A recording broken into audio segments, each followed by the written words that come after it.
deuxième question, forcément, on a parlé de la détoxification. Comment est-ce que je peux faire maintenant pour optimiser l'élimination?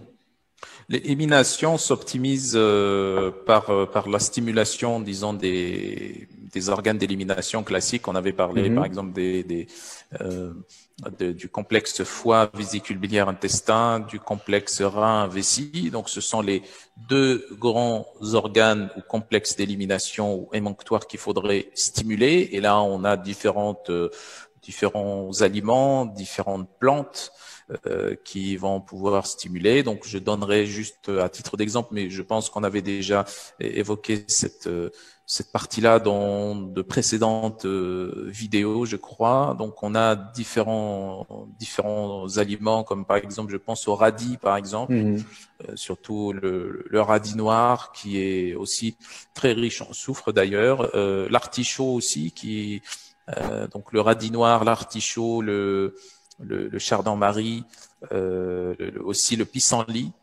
Donc ces plantes-là ou ces aliments-là, ils ont en fait une capacité à stimuler la production de bile et Mhm. également à augmenter ou à stimuler la contraction de la bile, ou plutôt de la vésicule biliaire, La vésicule, oui. Oui. voilà, pour déverser la bile au niveau de l'intestin, pour éliminer tout simplement. Mhm. Donc, on peut citer d'autres, hein, il y en a plein d'autres, mais disons que ce sont les plus connus, les plus intéressants à utiliser. On peut aussi parler pour les reins. On peut aussi choisir également le pissenlit, qui a Mhm. également à la fois des effets sur la production de bile et également sur un effet diurétique également pour les reins. Le pissenlit, l'hibiscus également, la piloselle. Donc il y a tout un tas enfin, de plantes en général qui stimulent les reins. On a aussi le on peut aussi donner le persil également. Donc le persil est très Mhm. connu pour son effet diurétique. Donc en gros, en fait, ce qu'on va faire ici dans cette partie où on va stimuler l'élimination, c'est premièrement d'avoir un effet diurétique et en parallèle d'avoir un effet de production et d'élimination de bile par le foie. Donc ce sont les deux principaux Mhm. axes. Et puis on peut également avoir aussi d'autres moyens qui permettent de stimuler également l'élimination par la peau et l'élimination par les poumons également. Donc ça aussi, on peut faire, par exemple, pour l'élimination par la peau et par les poumons, les exercices physiques Mhm. aérobie de basse intensité, mais qui permettent aussi d'avoir une certaine transpiration. Ça permet de stimuler à la fois les poumons et la peau. Le sauna également, ou tout ce qui Mhm. permet de stimuler la transpiration est très intéressant également.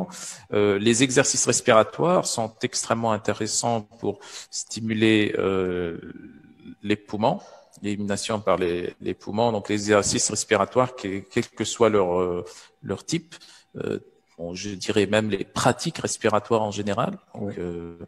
yoga ou alors ou tai chi chuan ou autre, peu importe, ou même des pratiques respiratoires, tout simplement des exercices respiratoires statiques Mhm. euh, pour les personnes âgées où on peut pas faire enfin trop d'activité physique ou autre. Donc des exercices respiratoires peuvent être très intéressants pour stimuler aussi l'élimination par les poumons. Mais reste toujours que les reins et le foie sont les organes d'élimination principaux et la priorité devrait être orientée vers ces organes d'élimination. Bien entendu, rien n'empêche de continuer la détoxification ou la phase de détoxification hépatique. Rien n'empêche de Mhm. continuer la détoxification puisque en fait tout ce qui est détoxifié est éliminé.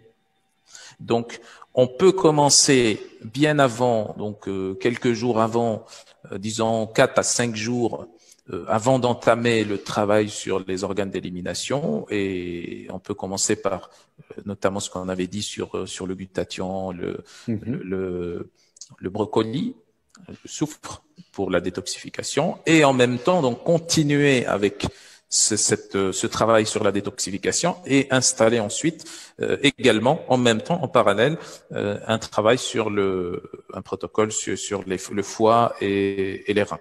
donc en parallèle de la détoxification. Ça pourrait être très intéressant. Donc l'élimination pourrait intervenir, ou le travail sur l'élimination pourrait intervenir vers la fin de la période des fêtes, alors que le travail sur la détoxification devrait commencer un peu avant. Je dirais même si l'idéal, c'est dès le début de la période des excès, tout au long de la période des excès jusqu'à la fin de la période des fêtes. Donc, les 2 derniers jours, par exemple, là, on commence à stimuler l'élimination.